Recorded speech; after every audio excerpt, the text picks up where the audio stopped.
पूर्व विधानसभा भाजपा प्रत्याशी अंचल सोनकर पर हुआ जानलेवा हमला। मतदान के आखिरी दौर में भाजपा और कांग्रेस कार्यकर्ताओं के बीच हुआ पथराव और फायरिंग। भाजपा प्रत्याशी अंचल सोनकर सहित उनके कार्यकर्ता और उनके बेटे पर बम और गोलियों से प्राणघातक हमला किया गया, जहां अंचल सोनकर के साथ कई कार्यकर्ता घायल भी हुए हैं।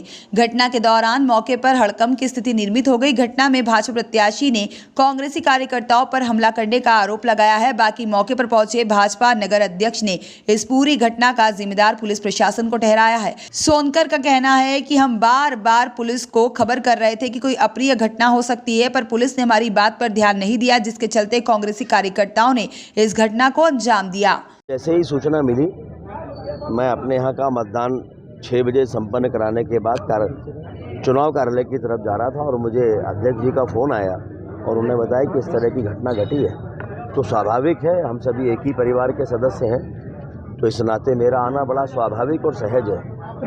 और आने के बाद और हम साथ में हैं, ऐसी किसी भी घटना के विरोध में हम सब एक साथ हैं। और इसीलिए मैंने मांग भी की है, प्रशासन से भी बात की है, एसपी से भी चर्चा की है कि इसमें कड़ी से कड़ी कार्रवाई होना चाहिए। और अंचल जी ने अपनी जो घटनाक्रम है उसके बारे में विस्तृत जानकारी भी पुलिस को दी है। उन्होंने रिपोर्ट भी लिखी है और अभी मुलाहजे के लिए जाने का उनका आग्रह है कि एक बार मुलाहजा होना ज़रूरी है। तो मैं भी मानता हूं कि मुलाहजा होना ही चाहिए।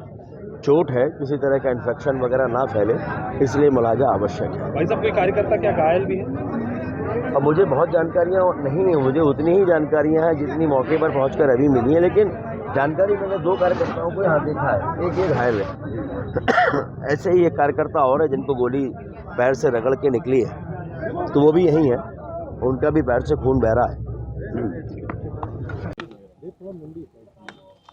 आराम से लगा लो सर, करें रोल करें। तैयार है सर पूछिए, सर पूछिए, सर को पूछिए। सर, आज 2 जगह गोलियां चलने की बात सामने आ रही है, आपके पास क्या है? देखिए, अभी सूचना ये घामापुर की है। यहाँ पर दोनों जो प्रत्याशी हैं उनके बीच में झगड़े की सूचना है। अभी पुलिस पूरे मामले को इन्वेस्टिगेट कर रही है। जैसे साक्ष्य आएंगे उस आधार पर कार्रवाई की जाएगी। कहा जा रहा है कि जो बीजेपी के प्रत्याशी अंचल सोनकर जी, वो भी शायद इंजर्ड है या कुछ और लोग भी। देखिए, अभी मामले की इन्वेस्टिगेशन की जा रही है। अभी लॉ एंड ऑर्डर और एरिया डोमिनेशन किया जा रहा है और जैसे आगे साक्ष्य आएंगे पुलिस इन्वेस्टिगेट कर रही है, वैसे कार्रवाई की। सर, ये विवाद की स्थिति बनी क्यों है, क्या कारण, क्या कुछ पता चला, मुख्य कारण क्या? देखिए, अभी मामला इन्वेस्टिगेशन में है, जस्ट अभी की घटना है, तो आगे इसमें जैसे साक्ष्य आएंगे उस आधार पर कार्रवाई। देखिए, चाहे चुनाव आयोग हो, जिला प्रशासन हो, पुलिस प्रशासन हो, ये उनकी सबसे बड़ी जवाबदारी बनती है कि चुनाव निर्विघ्न रूप से संपन्न हो। ये उनकी बड़ी जवाबदारी है। उन्हें मालूम है अच्छे से, प्रशासन को पुरानी घटनाओं की जानकारी उनको थी। हमने भी लगातार एसपी को इस बात की जानकारी दी थी, कलेक्टर को भी जानकारी दी थी, लेकिन लगातार नेग्लिजेंसी हुई। उसके कारण क्षेत्र के अंदर तनाव बढ़ता गया। यदि समय रहते पुलिस प्रशासन, एसपी संज्ञान में लेते इस घटना को और यहाँ पर सख्ती के साथ पुलिस घूमती, तो मुझे लगता है ये घटना नहीं होती। आज अंचल सोनकर जी पर, उनके बेटे पर जो प्राणघातक हमला हुआ, इसमें पूरी की पूरी साजिश एसपी की मुझे दिख रही है। और अभी चूँकि उन पर चोट हुई है, FIR हो रही है, उनका मुलाजा हो जाए, एक बार उनका उपचार हो जाए, उसके बाद मैंने माननीय मुख्यमंत्री जी को भी इस बात की पूरी जानकारी दी है। जैसा ऊपर से निर्देश आएगा उस पर कार्रवाई करेंगे।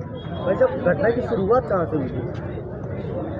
जब वहाँ अंचल सोनकर जी उनके बेटे रामलीला मैदान के पास पहुँचे हैं और इतने में वहाँ सामने तरफ से कांग्रेस के लोगों ने अचानक पथराव, बम, फायरिंग, जो कुछ भी हो सकता है सब हुआ है। वो वीडियो फुटेज में है सब कुछ।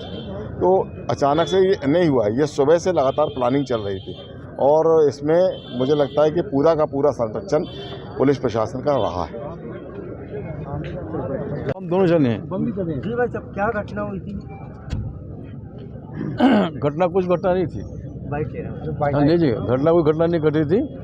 हम लोग चारों तरफ, आज चुनाव था तो चारों तरफ क्षेत्र में घूम घाम के चले आ रहे थे। तो हम लोग आश्रम है, रामकृष्ण आश्रम बाइक ऊँचा, तो आगे हम लोग टेबल मेरी लगी थी, तो वहाँ में आगे हम लोग खड़े हुए हैं और हम क्या करते देख के वहाँ बस आ गए। जैसे ही आने होते वहाँ पे जय घंगोरिया पहले से वहाँ पे खड़े थे और जय घंगोरिया वगैरह इनके जो 4 लोग साथ में और थे और बाकी तो काफ़ी लोग थे।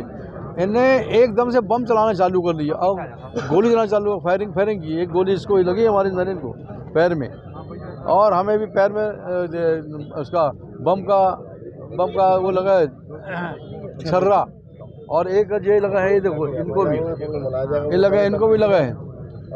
क्योंकि हमको तो ऐसा लग रहा है एसपी की और लखनखोरी से इसकी सोची समझी चाल है कि ऐसा लगता है गुंडों के पाल के एसपी रखता है क्या ये। हम कम से एक हफ्ते से बोल रहे हैं उसको कि कोई घटना ना घटे, पर आज घटना घट गई। जान लेना हमला था हमारे ऊपर। वहाँ पे ऐसा बम चले कुछ कहने को, वहाँ पे 5-6 पुलिस वाले भी खड़े थे वहाँ पे। वो अपनी जान बचा के अपना दुकान में घुस गए। वो उनको भी लगी है, उनको भी पुलिस लगी है, छर्रा लगी, गोली क्या लगी, वही मेट्रो में एडमिट है। वही मेट्रो में एडमिट है। तो इसी तरह गुंडागर्दी है जिनको एसपी पाल कर रखा है। ऐसा लगता है हमको एसपी पाल कर रखा है उसको। मैं आए दिन बोला हूँ, एक हफ्ते से बोल रहा हूँ मैं, पर वो समझ नहीं पा रहे थे। जब आपका सीधा आरोप है, आपने फोन लगाया था थाने में, तो थाने पे कोई सहायता नहीं मिली? बिल्कुल सहायता नहीं मिली, एसपी सहायता नहीं मिली मेरे को।